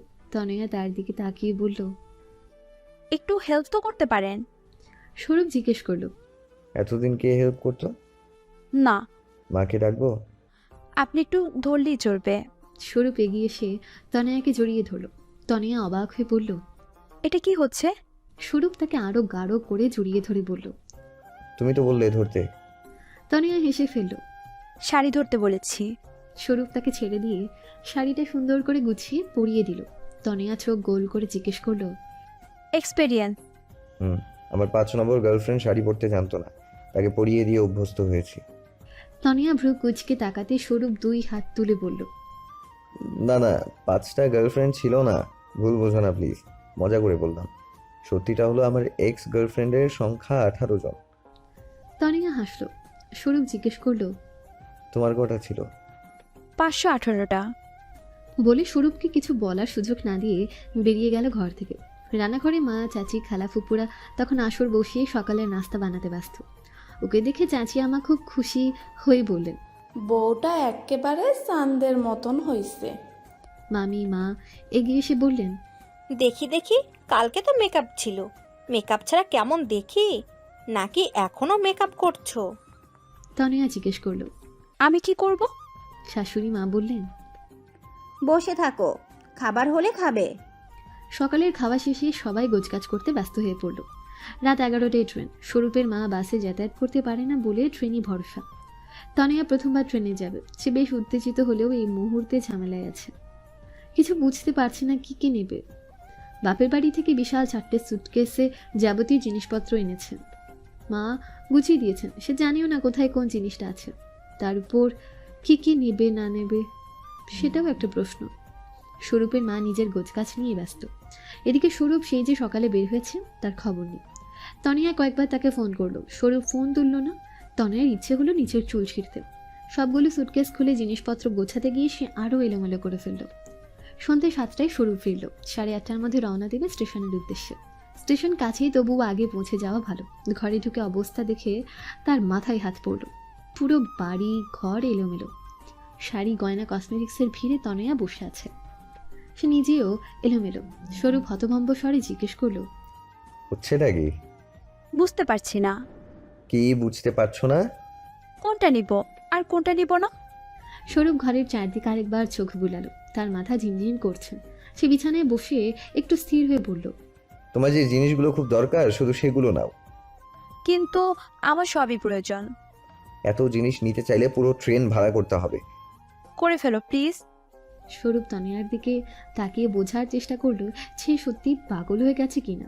তনয়া কাছামাছি হয়ে বলল, আমি কোনোদিন দূরে জার্নি করিনি, জানবো কি করে কিভাবে প্যাকিং করতে হয়, কি নিতে হয়। এসব কে গুছিয়ে দিয়েছিল আসার আগে? মা। সবই মা? তোমার সাথে মাকেও নিয়ে আসা দরকার ছিল। আনলেই পারতে। এর চেয়ে সহজ তোমাকে মায়ের কাছে রেখে আসা। বিয়ের আগে কিছু শিখতে টিকতে হয় নাকি? তনয়া ঠোঁট ফুলিয়ে বলল, এক্ষুনি কোটা দিচ্ছ, বাকি জীবনটা কি করবে? হে আল্লাহ, আমাকে কি শাস্তি দিলে তুমি? স্বরূপ ভ্রু কুচকে বলল, ঢং তো ভালোই পারো। বিয়ের জন্য এইটুকু পারলেই হয়। ওইটুকু ছেলে পটাতে কাজে লাগে, সংসারে নয়। শোনো, বারবার উল্টোপাল্টা কথা বলবে না, সবার চরিত্র একরকম নয়। আচ্ছা, এই টপিক বাদ। কয়টা বাজে দেখেছো? সর্বনাশ, আমার জিনিসপত্রও প্যাক করা বাকি। তুমি একটা ধ্যাৎ, ওঠো। নতুন শাড়ির ওপর বসে আছো কেন? তনয়া উঠে দাঁড়িয়ে পড়ল। তার নিচে পড়ে সুন্দর শাড়িটার মোটামুটি ভর্তা হয়ে গেছে। আসলে সে এত পাগল হয়েছিল যে এতক্ষণ বুঝতেও পারেনি কোথায় বসে আছে। সৌরভ বিড়বিড় করছে রাগে, সেই সাথে কাজও করছে। একটা সুটকেস খালি করে ফেলল সে, তারপর বলল, সবার আগে জামা কাপড়। আমরা 5 দিন থাকবো, তাই 5 দিনের জামা কাপড় নিলেই চলবে। এর মাঝে একদিন অনুষ্ঠান, সেদিন এটা সহ মোট 5টা শাড়ি নিয়ে নিল সে। তনয়া সেগুলোর সাথে মিলিয়ে ব্লাউজ, পেটিকোট আর অন্তর্বাস গুছিয়ে দিলে সৌরভ সুন্দর করে ভাঁজে ভাঁজে গুছিয়ে ফেলে বলল, এবার শাড়ি পরতে ইচ্ছে না হলে সালোয়ার কামিজ পরতে হবে, তাই 5 সেট কামিজ নিতে হবে। সৌরভ চোখ কপালে তুলে বলল, ফাজলামো নাকি? সত্যি? সৌরভ আর কথা বাড়ালো না। সালোয়ার কামিজ নিল, রাতে পরার জন্য নরম জামা নিল। এরপর এক এক করে গোছানো হলো কসমেটিক্স, গয়নাগাটি। দুটো সুটকেসে তালাবদ্ধ করার পর তনিয়া আমতামতা করে বলল, আরও কিছু জিনিস। আরো কি? একটা হেয়ার ড্রায়ার, স্টেনার আর একটা টিস্যুও নেবার জায়গা নেই। এভাবেই চলবে, চুপ করে বসো। তনয়া বসে পড়ল। সৌরভ ওর বাকি জিনিসগুলো অগোছালোভাবে আলমারিতে তুলে রাখলো। গোছানোর সময় নেই। এবার সে নিজের জামা কাপড় গোছাতে শুরু করলো। 3টে শার্ট, 3টা টি শার্ট, একটা পাঞ্জাবি, কোট প্যান্ট, 2টো ট্রাউজার, পারফিউম আর শেভিংয়ের সরঞ্জাম ঢুকিয়ে সুটকেস বন্ধ করে দিল। 10 মিনিটের ব্যাপার। তনয়া হাঁ করে দেখলো শুধু। সৌরভ ওর দিকে যেই মুচকি হেসে বলল, কি হলো? হয়ে গেল। জি, হয়ে গেল। এর চেয়ে কম জিনিসেও হয়। ভাগ্যিস ছেলে হয়ে জন্মায়নি। সৌরভ চোখ গোল করে বলল, আমি ভেবেছিলাম উল্টোটা বলবে। আরে, যদি ছেলে হয়ে জন্মাতাম। এখানেই তো তোমার আমার চিন্তার পার্থক্য। কিন্তু ছেলে হতে চাও না কেন? ছেলে হয়ে তোমাকে 3টা সুটকেস গোছাতে হলো, আর আমি মেয়ে বলে চুপচাপ বসে দেখলাম, কিছুই করলাম না। এই জন্যেই ছেলে হতে চাইনি। সৌরভের মুখটা দেখার মতন হলো। সে মুখ বাঁকা করে বলল, তোমার মতো অলস আর অকর্মা মেয়ে আমি জীবনে দেখিনি। আবার বড়াই করে বলছো। এই জন্যই তো আল্লাহ তোমাকে পাইয়ে দিলেন। বলো, তোমার কি মনে হয় আমি সবসময় তোমার জিনিসপত্র গুছিয়ে দেব? আর এই ঝামেলা পোহাবো না, বলে দিলাম। আর দাও বা না দাও, আস্ত দিলে একদিনই পয়সা উসুল। সৌরভ কি যেন বলতে চাচ্ছিল। মা ঘরে ঢুকলেন এমন সময়। তনয়াকে দেখে আঁতকে উঠে বললেন, হাই হাই, তৈরি হবে কখন? 8:30 বাজতে চললো। এই তো মা এখনই রেডি হচ্ছে। তনয়া জামা কাপড় নিয়ে দ্রুত বাথরুমে ঢুকে গেল। সৌরভ মাকে বলল, তোমরা সবাই রেডি? আমি তো কতক্ষণ আগেই তৈরি হয়ে বসে আছি। তুমি তো লক্ষ্মী মেয়ে। আচ্ছা, বাবা থাকতে তুমি তোমার জিনিসপত্র নিজেই গুছাতে নাকি বাবাকে দিয়ে করাতে? মা ইঙ্গিত বুঝে মুখ টিপে হেসে বললেন, আমার ব্যাগ গোছানো তোর বাবা কোনো দিনই পছন্দ হতো না, নিজে থেকেই গুছিয়ে দিত সব সময়। সৌরভ আপন মনেই বলল, বিষয়টা তাহলে জেনেটিক্যাল। এই জন্যই এই অকর্মার ঠিকের জন্য এত কিছু করে ফেলেছি, নয়তো আমার কোনো ঠেকা পড়েছে। কি বলিস এসব? না না, কিছু না। চলো সব নিচে নামিয়ে রাখি, গাড়ি চলে আসবে এক্ষুনি। স্টেশনে গিয়ে তারা জানতে পারলো ট্রেন আসতে 1 ঘন্টা লেট হবে। সবাই ওয়েটিং রুমে বসে রইল। তনিয়া স্টেশনে আসার পর থেকে বেশ আগ্রহ নিয়ে চোখ বড় বড় করে সবকিছু দেখছে। স্টেশনে শুয়ে থাকে ভিখারি থেকে শুরু করে পানির বোতলওয়ালার দিকে ঘুরে ঘুরে তাকাতে লাগলো। সবকিছু কেন যেন সুন্দর লাগছে। তার পাশে বসে স্বরূপ বিরক্ত মুখে মোবাইল স্ক্রল করছে। তনিয়া মাঝে মাঝে আর চোখে দেখছে। স্বরূপ আপাতত ভিডিও অপশনে ঘুরছে। সুন্দরী সংবাদ পাঠিয়ে কিসব হাবিজাবি বলছে, সেটা আগ্রহ নিয়ে শুনছে নাকি মহিলাকে দেখছে, ব্যাপারটা বোঝার চেষ্টা করেও বুঝতে পারল না তনয়া। একটু পর আরেকটা ভিডিও এলো। বিদেশে একটা প্রোগ্রাম, মহিলার উপর একটা টপস পরেছে, যার প্রায় পুরোটাই স্বচ্ছ। এটাও স্বরূপকে বেশ আগ্রহ নিয়ে দেখতে দেখা গেল। তনয়ের ইচ্ছে করতে লাগলো মোবাইলটা ছুঁড়ে ফেলে দিতে। একপাশে মা চাচিরা বসে গল্প জুড়ছে, যেসব গল্পের বেশিরভাগ চরিত্রই তনয়ার অচেনা। সময় কাটতে লাগলো। 1 ঘন্টা পার হবার পর জানা গেল ট্রেন আরও লেটে আসবে। কখন আসবে কেউ জানে না। তনয়ার ভালো লাগা ক্রমাগত বিরক্তির পর্যায়ে চলে যাচ্ছে। স্বরূপ মোবাইল থেকে চোখ পর্যন্ত তুলছে না। তার মোবাইলে এখন খাওয়া দাওয়ার ভিডিও চলছে।